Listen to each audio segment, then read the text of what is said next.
오늘이 성탄절인데 성탄절이라는 것은 예수가 태어난 생일 아니에요? 여러분들은 예수가 어디서 태어났다고 알고 있어요?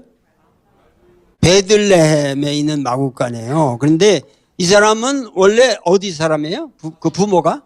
나사렛 사람이죠. 아버지가 나사렛에서 목수를 했었고, 그런데 왜 하필 베들레헴에 가서 마구간에서 애를 낳냐. 그렇게 급하게 아기를 낳는다면 만삭에 걸어 내려갔다는 건데, 그 나사렛에서부터 베들레헴까지 내가 그 길을 재보니 실제로 걸어봤거든요, 내가. 그런데 그게 다는 못 걷고 이제 조금 그게 서울에서 한 익산 정도 거리예요. 거기가 전부 사막길이고 뭐 아주 어려운 돌길이고 그걸로 내려갈 이유가 없죠. 그래서 예수가 베들레헴에서 낳았다고 하는 것은 내가 보기에 옳지 않아요. 그것은 사복음서 중에서도 단지 마태복음하고 누가복음에만 있습니다. 이제 오리지널 복음서인 마가복음은 단도직입적으로 예수의 공생애로 출발하기 때문에 예수의 탄생과 성장에 관한 이야기가 전혀 없습니다. 왜 구태여 예수의 베들레헴 탄생 설화를 첨가했을까? 만상으로 이러고 서울서 김천까지 걸어간다? 이건 말이 안 되잖아요. 그 이유가 있어요. 이유가. 왜냐하면은 예수는 Savior, 그리스도예요. 그거를 히브리어로는 메시아라고 그래요. 그것을 히라버로 옮긴 말이 그리스도라는 말입니다. 기름 부음을 받은 자라는 거거든요. 근데 자, 이게 무슨 뜻이냐?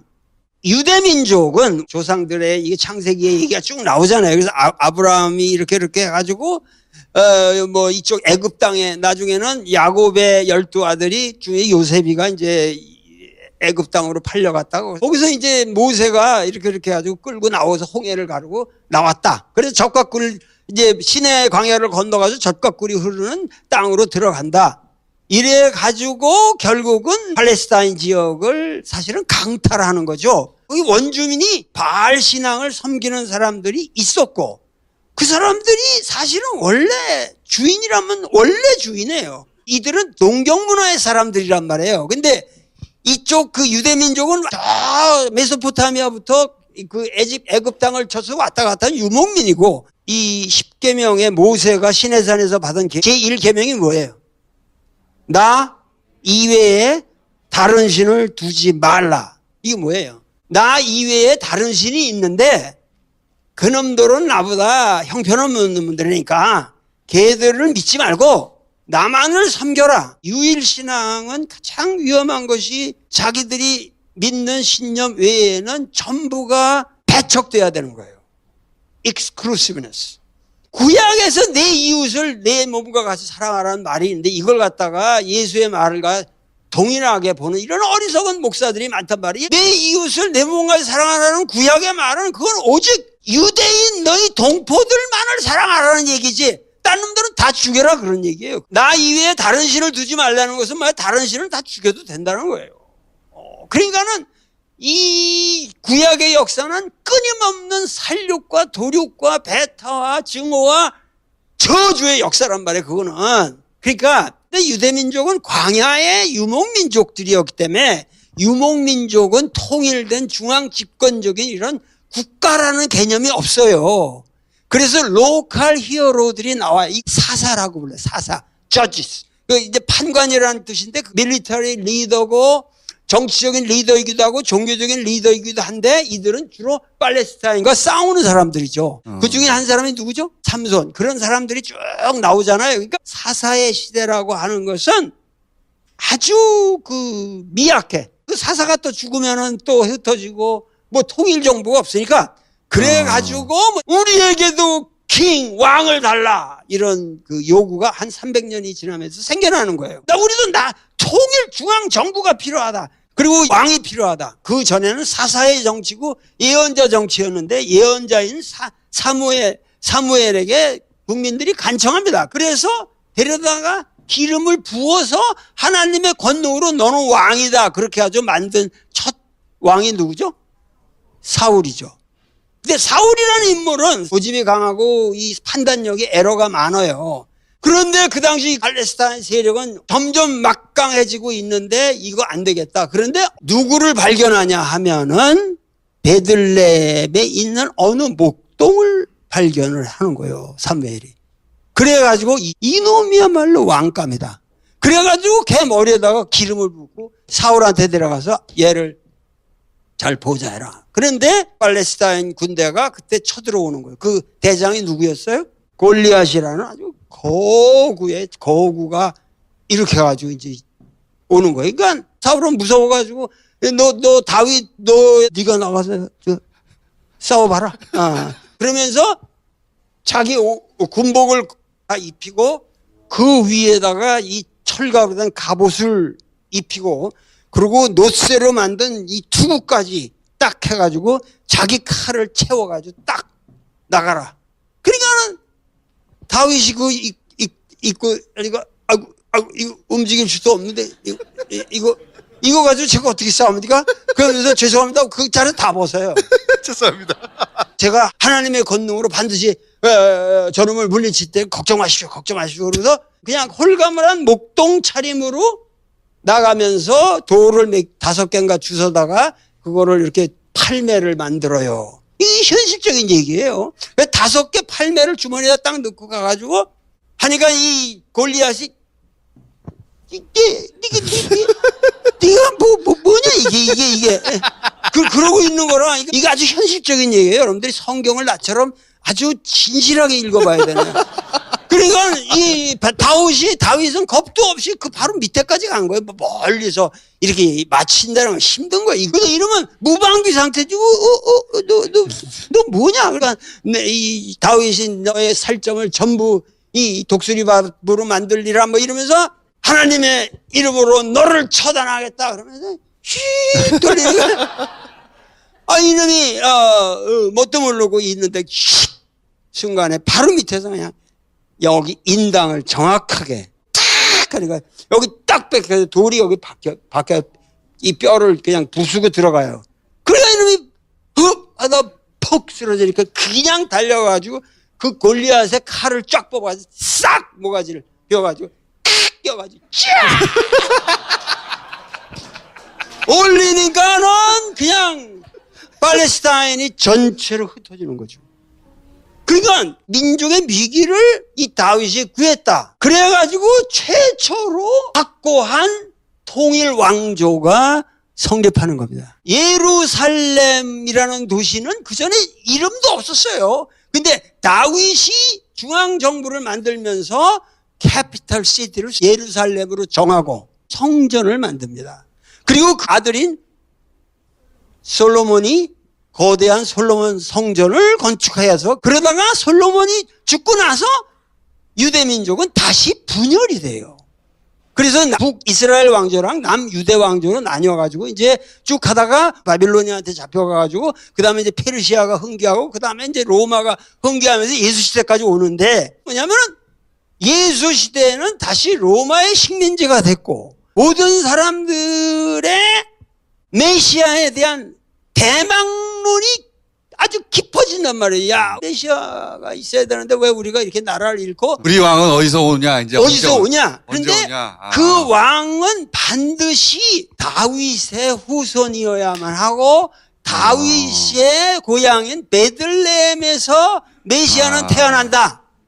이런 깊은 믿음이 이스라엘 민족에 깔려 있는 거예요. 그러니까 이러한 신심을 일으키기 위해서는 바로 이 예수야말로 다윗의 정통의 후손이고 메시아다. 그러니까 마태복음에 보면 아브라함이 이삭을 낳고 이삭에도 아주 쫙세 그 세 개가 나오잖아요. 그래서 그것도 이상하지. 사실은 요셉은 동정녀 마리아에게 낳았다면서 그 피줄이 이어질 수가 없는 건데 그렇게 해가지고 그간 그 베들레헴에서 나야 되니까 그 당시 로마 황제 아우구스투스가 로마 제국 전역에 호구조사령을 내렸다. 사람들은 전부 원적지로 가라.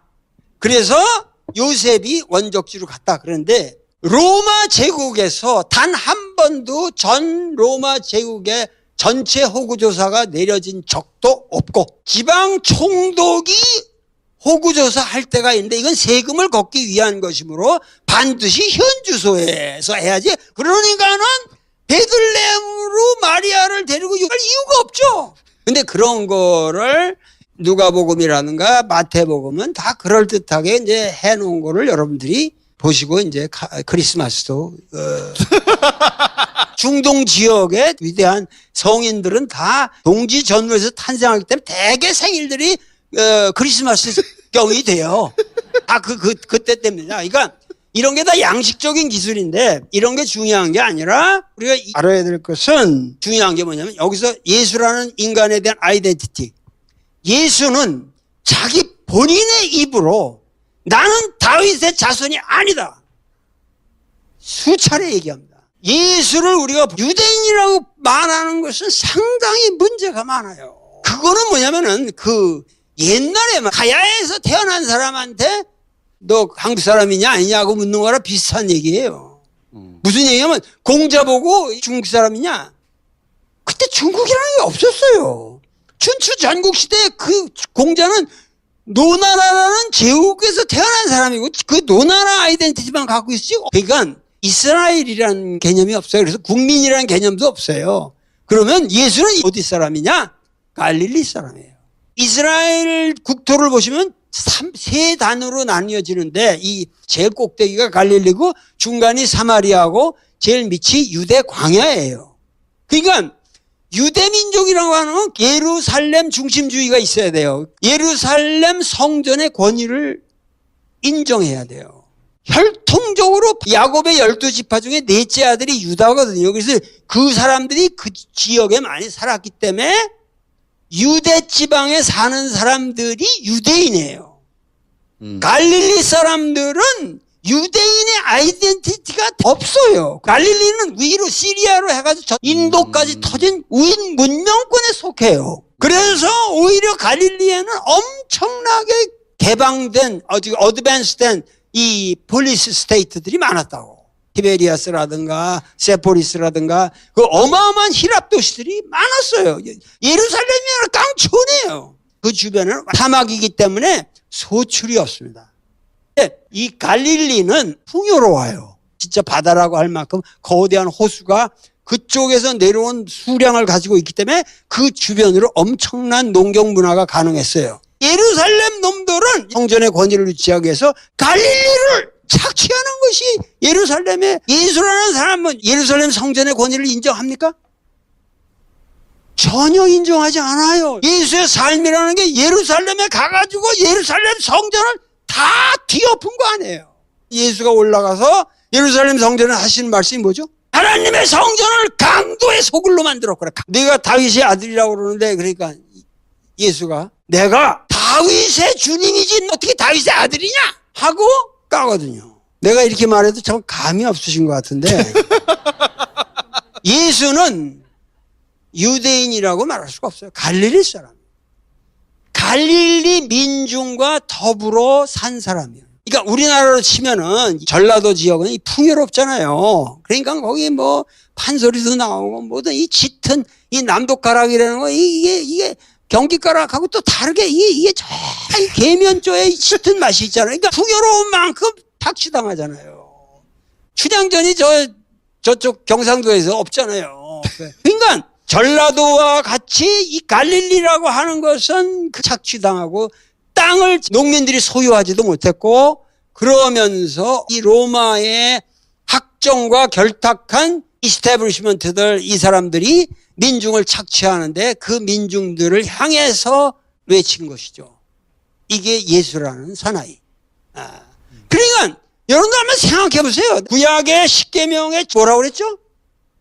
나 위에 다늘신을 섬기지 말자. 그 다음에 너희를 위하여 우상을 만들지 말라. 내 하나님 여호와의 이름을 망령되이 일컫지 말라. 안식일을 기억하여 거룩히 지키라.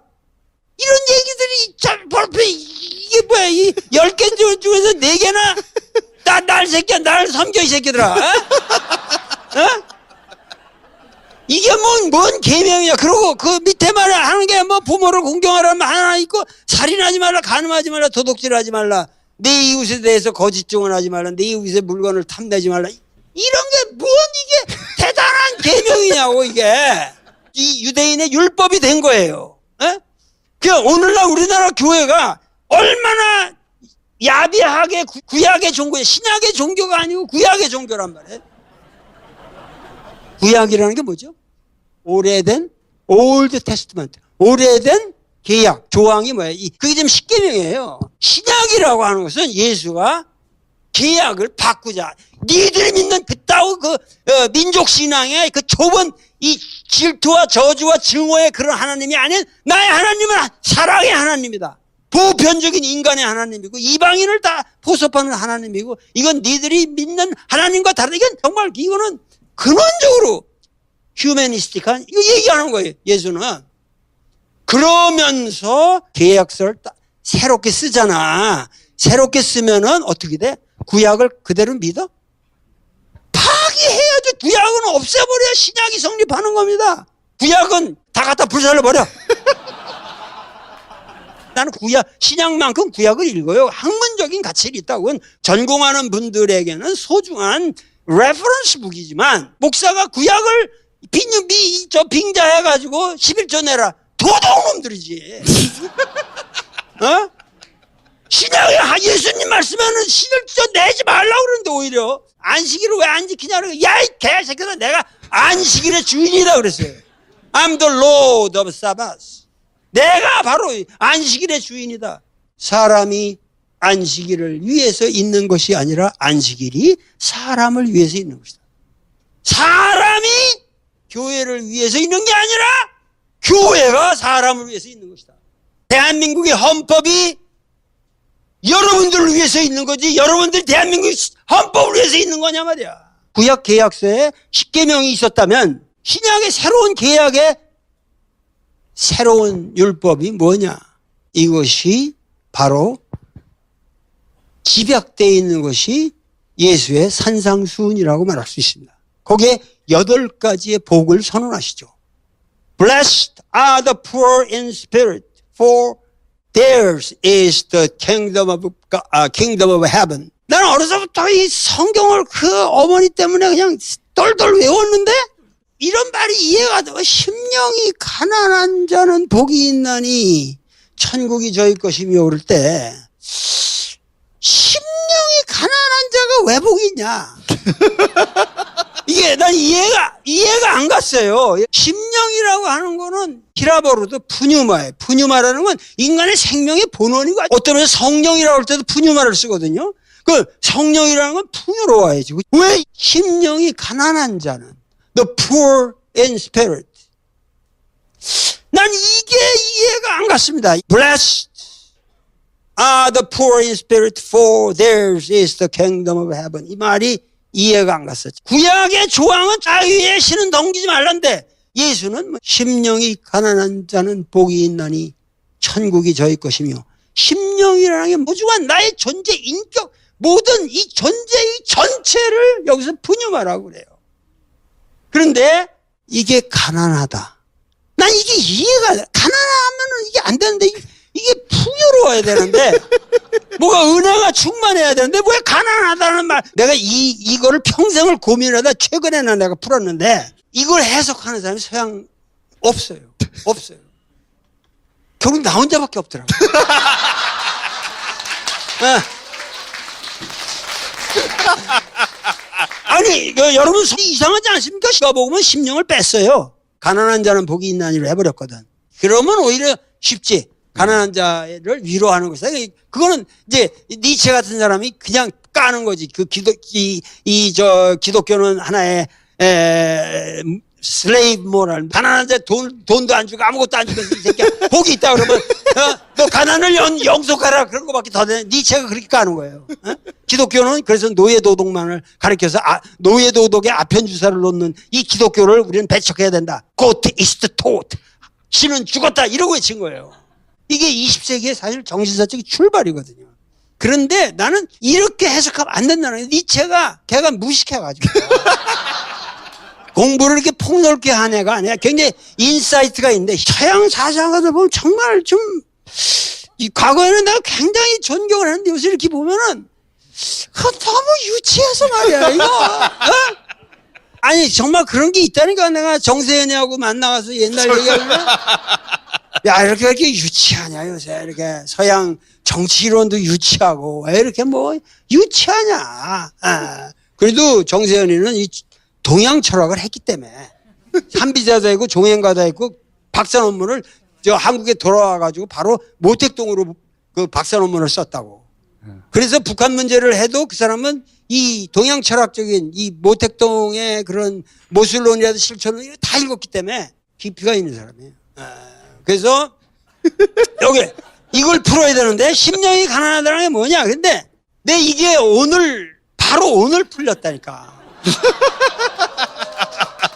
오늘 그 아침에 밥을 딱 먹는데 난 계란을 우리 집에서 저 길러서 닭이 낳는 걸 먹거든요. 그래서 난 고조선 달걀이라고 그러는데 소화도 잘 되는데 오늘 아주 소화 크 맥히는 거예요. 다스베이다 가야 되는데 오늘 이거 또 탈이 나면 어떡하나 그러는데 조금 변이가 있어가지고 이렇게 앉아 있는데 한 20cm 되는 게 쫙 나왔어. 그러고 나서 오늘 이 장이 싹 폈어. 내가요. 생각해봐.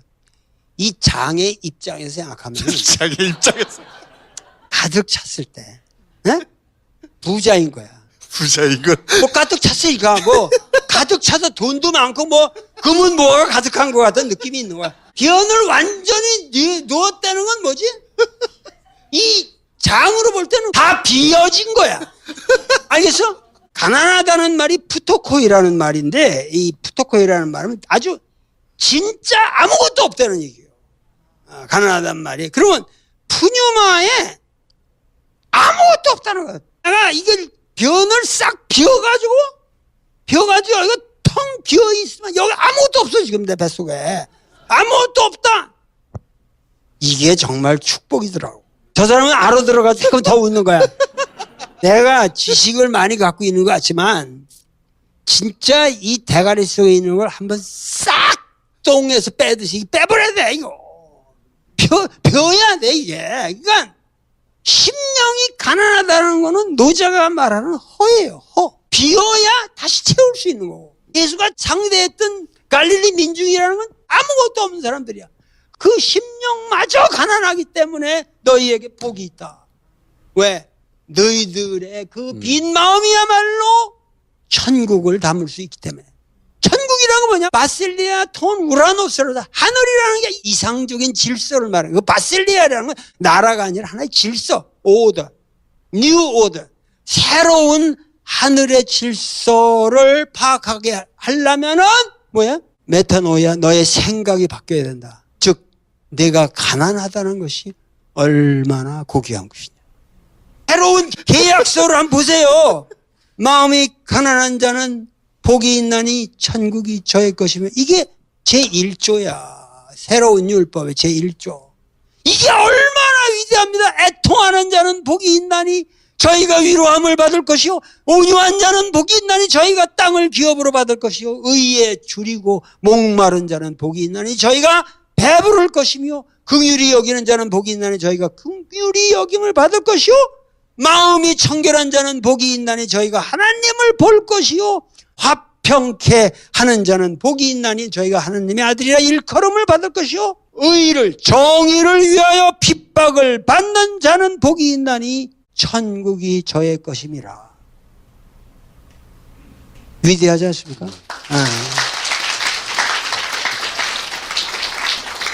나는 우리 사회에 이런 보수 세력들을 잡아봤는데 요즘 내가 좀 존경하기로 했어.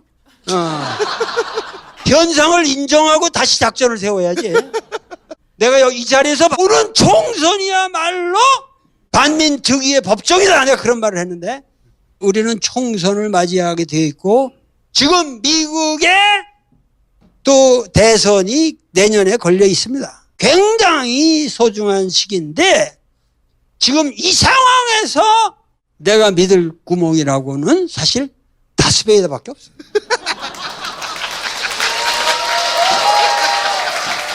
이게 현실적인 문제예요. 현실적인 문제. 이런 책을 아무리 선전해서 딴 데서 안 나가. 다스베이다만 나가. 알릴레오 가서 얘기해도 안 나가. 우리가 이렇게 영향력 있는 채널을 중심점으로 내년을 헤쳐나가야 됩니다. 이거 하루 저녁에 100만이 듣잖아요. 우리 국민들이 얼마나 의에 줄이고 목마른 자들이냐. 화평케 하는 자들이냐. 화평케 하는 자는 복이 있나니 너희야말로 하나님을 곧바로 볼 것이다. 너희야말로 하나님의 아들이다. 그러니까 제일 마가복음에서 위대하다고 생각하는 것이 마지막에 예수가 죽고 나서 아리마테라는 사람이 그 빌라도한테 탄원을 해서 시체를 갖다가 거기다가 안착을 했잖아요. 거기를 찾아간 것이 제자들이 아니었고 그 제자에도 끼지 못하고 했던 갈릴리의 그 힘없는 민중의 상징이었던 세 여자예요. 왜? 여자는 그 당시 인간 대접을 못 받았다고. 핍박받는 갈릴리 민족 속에서 그 여인들 3명이 끝까지 향유를 가지고 거기 딱 흰옷을 입은 남자가 하나 서 있는 거예요. 너희들이 누구를 찾느냐? 우리는 돌아가신, 여기 십자가에 못 박혀 돌아가신 예수님을 찾습니다. 그러니까 이미 너희들보다 먼저 갈릴리로 가셨다. 끝이 여기에요. 그러면서 세 여자가 공포에 질려서 부르르 떨더라. 끝. 복음서의 끝장면이 이렇게 깨끗하게. 이거는 현대 드라마도 이렇게 파워풀한 드라마가 없습니다. 예수님께서 다시 부활하실 곳은 예루살렘이라는 그 모든 정치와 권세, 부귀의 총화인 성전이 있는 예루살렘 도시가 아니라 바로 갈릴리 민중의 마음의 지평이라는 거죠. 이미 갈릴리로 가셨다. 세 여인이 부르르 떨더라. 새로운 신약시대의 헌법인 마음이 가난한 자는 복이 있나니 라는 말과 이 빈 무덤이라는 얘기는 통한다는 거예요. 그렇기 때문에 오늘날 우리에게 어떠한 환난이 닥쳐도 우리는 마음을 비우고 여유롭게 관망해야 됩니다.